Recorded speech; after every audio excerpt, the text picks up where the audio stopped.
big change for a landmark in Milwaukee, the Hone Bridge. Fencing is going up along both sides of the 2-mile-long stretch between downtown and Bayview. 12 News' Nick Bohr is live. And Nick, the hope is that makes it safer. Right, the bridge opened to traffic nearly 50 years ago, and while no one keeps official count, we know that many people have lost their lives jumping from it. Now a petition drive started by a grieving high schooler, and with that work underway, fences are starting to go up this month.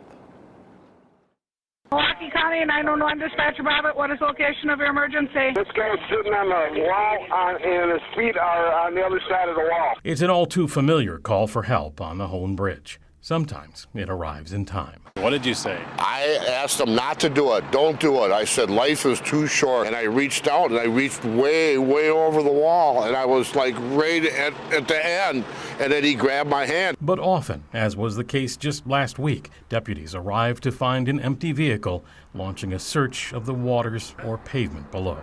After losing a loved one back in 2021, 2022, it was very hard for all of us. After the suicide of someone close to him, New Berlin's Yusuf Barsoum started a petition drive to install fences on the Hone.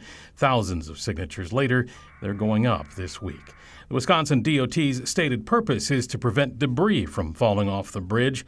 Dr. Carlisle Chan at the medical college says they'll likely act as a suicide deterrent. When it's impulsive, people use the means that are available. So, and there's a lot of data in terms of bridges now that if you construct a barrier, you may not prevent every single attempt, but it does reduce the episodes of attempted suicide. Now away at college, Yusuf just heard the news that construction was finally underway. It really helps out, especially I'd say the families of those affected, close ones, loved ones, to know that something was done about it, because it's not always a good thing to hear about how easier or how preventable something can be.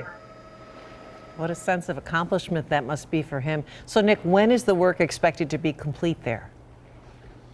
It got underway last week, actually, and of course, depending on the weather, it is expected to be completed by sometime in mid-December. Nick Bohr reporting live in Milwaukee. Meantime, if you or someone you know is experiencing thoughts of suicide, there is a 24-hour suicide prevention hotline. The number is easy to remember, 988.